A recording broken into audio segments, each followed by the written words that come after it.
ನಮ್ಮ ಮರವಂತೆ ಬೀಚಲ್ಲಿ sky dining concept ಅನ್ನ ಕಳೆದ 6 ದಿನದಿಂದ ತುಂಬಾ ಒಳ್ಳೆ ರೀತಿಯಂತ ಸರ್ವಿಸ್ ಅನ್ನು ಕೊಡ್ತಾ ಇದ್ದಾರೆ. ನಾವೆಲ್ಲರೂ ಕೂಡ ಆಶ್ಚರ್ಯ ಪಡಬೇಕಾಗಿರೋದು, ದೇಶ ಕಂಡಂತ ಹೆಮ್ಮೆಯ ನಾಯಕರಾದಂಥ ಗೌರವಂತ ಟೂರಿಸಂ ಮಿನಿಸ್ಟರ್ ಆದಂತ ಗಜೇಂದ್ರ ಸಿಂಗ್ ಶೇಖಾವತ್ ಇದು ಕೊಲ್ಲೂರು ಮೂಕಾಂಬಿಕಾ ಸನ್ನಿಧಾನದಲ್ಲಿ ಆಶೀರ್ವಾದನ ತೆಗೆದುಕೊಳ್ಳೋಕೆ ಆಗಮಿಸಿದ್ದಾರೆ. ಅವರು ಕೂಡ ಖುದ್ದಾಗಿ ಮತ್ತು ಮರವಂತೆ ಈ ಬೀಚ್ ಅನ್ನು ನೋಡಿ ಖುದ್ದಾಗಿ ಅವರೇ ಸ್ವತಃ ಫೋಟೋ ಕ್ಲಿಕ್ ಅನ್ನು ಕೂಡ ಮಾಡಿಕೊಂಡು ಬರುವಂತ ದಿನದಲ್ಲಿ ಇದನ್ನು ಹೇಗೆ ಅಭಿವೃದ್ಧಿಯನ್ನು ಮಾಡಬೇಕು ಅಂತ ಹೇಳಿ ಈ ಸಂದರ್ಭದಲ್ಲಿ ಅವರು ಆಗಮಿಸಿದ್ದಾರೆ. ಇಡೀ ನಮ್ಮ ಕರಾವಳಿಯ ಈ ಭಾಗದ ಪರವಾಗಿ ಹೃದಯಪೂರ್ವಕ ನಾನು ಅವ್ರನ್ನ ಸ್ವಾಗತನ ಬಯಸ್ತೇನೆ.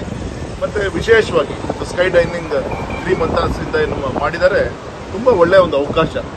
ಮುಂದೆ ಬರುವಂತ ದಿನದಲ್ಲಿ ಪರ್ಮನೆಂಟ್ ಇನ್ಫ್ರಾಸ್ಟ್ರಕ್ಚರ್ ಡೆವಲಪ್ಮೆಂಟ್ ಆಗುವವರೆಗೂ ಕೂಡ ನಾವೆಲ್ಲರೂ ಕೂಡ ಬಂದ್ವಿ ಇದನ್ನ ನೋಡಿ ಈ ಸೌಂದರ್ಯವನ್ನ ನಾವು ಕೆಳಗಿಂದ ಮೇಲ್ಗಡೆ ಎತ್ತರ ಜಾಗಕ್ಕೆ ಹೋದಾದ್ಮೇಲೆ ತುಂಬಾ ಬ್ಯೂಟಿಫುಲ್ ಆದಂತ ಒಂದು ಸೀನ್ರಿಯನ್ನ, ಒಂದು ಕಡೆಗೆ ಸಮುದ್ರ, ಇನ್ನೊಂದು ಕಡೆಗೆ ನದಿ, ಈ ರೀತಿ ಇದು ತುಂಬಾ ರೇರ್ ಕೇಸ್ ಈ ತರ.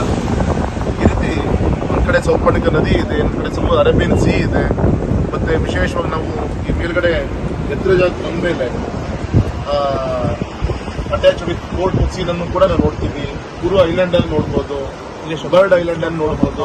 ವಿಶೇಷವಾಗಿ ವರಹಸ್ವಾಮಿ ಟೆಂಪಲ್ ಅನ್ನು ಕೂಡ ಇಲ್ಲಿಂದ ವೀಕ್ಷಣೆಯನ್ನ ಮಾಡಬಹುದು. ಈ ರೀತಿ ಒಂದು ತುಂಬಾ ಪ್ರಕೃತಿ ಕೊಟ್ಟಂತ ಒಂದು ವಿಶೇಷವಾದಂತಹ ಒಂದು ಜಾಗದಲ್ಲಿ ಈ ಮರವಂತೆ ಬೀಚ್ ಅನ್ನು ನಾವೆಲ್ಲರೂ ಕೂಡ ವೀಕ್ಷಣೆ ಮಾಡ್ತಾ ಇದ್ವಿ.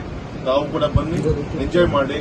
ಮತ್ತು ವಿಶೇಷವಾಗಿ ಇವತ್ತು ಈ ಒಂದು ಸ್ಥಳಕ್ಕೆ ಆಗಮಿಸಿದಂತ ಗೌರವಂತ ಕೇಂದ್ರದ ಮಂತ್ರಿಗಳಿಗೆ ಹೃದಯಪೂರ್ವಕ ನಮ್ಮೆಲ್ಲರ ಪರವಾಗಿ ಅಭಿನಂದನೆ ಸಂದರ್ಭ